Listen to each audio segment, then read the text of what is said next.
Yo, what's up mga amigas, amigos? So, andito na naman tayo sa Harubay. Ay, hindi pala ito Harubay kasi sa ano ito. Dito lang ito natatagpuan sa Amislad. Papunta pala itong Harubay. Hindi sa Harubay. Andito tayo ngayon. Bababa tayo sa Amislad. Ang narito, guys, ay mga water. Napakalinaw na tubig ang bubungad sa atin dito. Tingnan natin, bababa. Yan ang babaan dito, guys. Napakatarik, guys, kaya kailangan maging maingat ka kasi pag hindi ka naging maingat baka mahulog ka. Yan, makikita nyo, napakalinaw ng tubig dito sa Amislad. Napakaganda. Mababaw lang dito pero napakalamig ng tubig, guys.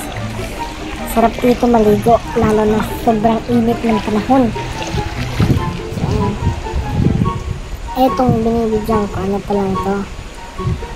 Ito pa lang sa ano lang yan. Patikim pa lang yan. Ito may mga halaman dito, nature. Pero mag-ingat na lang kasi may ano dito, guys. May sawa. Yan, kung makikita nyo, napakalinaw ng tubig. Kitang-kitang ilalim. Nakakawaw naman talaga. So, yan. Nakakawaw.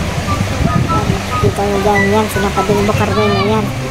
Ang Asian Pakboy ng Pilipinas. Pilipinas. Ng Kalabanga. So, yan. Makikita nyo, may tanil-tanil dyan. Hindi ka lang ba yan papunta. Basta doon yan sa kabila ba. So, yan. Kung makikita nyo, napakalinaw. Dyan sa kabila, mayroon dyan, napakalinaw na malalim dyan sa kabila. Pero dito sa ano dito, mababaw lang dito. So, ayan. Kita ko sa inyo ang view. So, ayan sila, nag-enjoy sila sa napakababaw naman pero malamig talaga. Wala dyan ang So, ayan, may nag-flex pa dun. Oh, grabe. Mukhang butiki naman. So, ayan, nakikita nyo.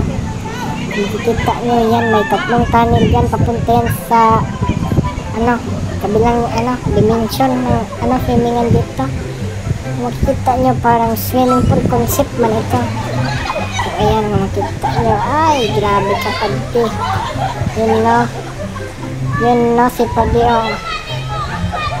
ganyan grabe man si Asian Pakboy. Ano ang kanyang commander ba. So yan nga, makikita nyo, nag-enjoy sila dyan. Ako dito, nag-video lang ko kay hindi man ako maligo, bago lang ang driver. Pag naligo man ako, hindi na ako makadrive kay basa-basa naman ang aking damit ba. So ayan na, ligo lang sila. Ako lakad-lakad lang ko dito sa nature, tingin-tingin ba. Yan, video lang tayo dito, tabi-tabi po, baka kaigo. So ayan, kita ko lang sa inyo mga tanawin dito na hindi nyo natatanaw sa inyo. Yan, kita nyo dyan, bukid na bukid talaga to. Grabe ba, napaka green, nature na nature talaga dito. Mamaya may makikita pa tayo dito ang sawa. So yan, approaching ako dito, may sawa dito. Kita nyo, pakita ko sa inyo. May sawa ka pinuniti. So yan, hindi ko man nakita kaganina kasi hindi ko man namalayan. Ayan, video naman ulit ako dito. Doon sa kabila, may pa, may malalim. Dito lang muna tayo sa kasi dilim na doon. So, ito ang sawa, guys. Yan, hindi niloto. Sayang ba? Yan, sawa. Katakot naman pala dito. Lecture na sana, magiging kwento. Pag nataklaw ka ng ahas, kwento ka na lang. Grabe ba? So, yan, video na naman ako dito. May mini falls pa doon. Grabe ba yan? So, ayan, papunta doon, meron pa marami kaso madilim na doon kasi ba ng mga sanga-sanga ba ng mga LEDs. So, ayan, video lang muna tayo dito. Kita nyo, napakalinaw ng tubig dito kaya ang ganda-ganda dito maligo. Napakalamig pa. So, kita ko sa inyo ang langit kasi napakadilim. Umuulan kasi dito.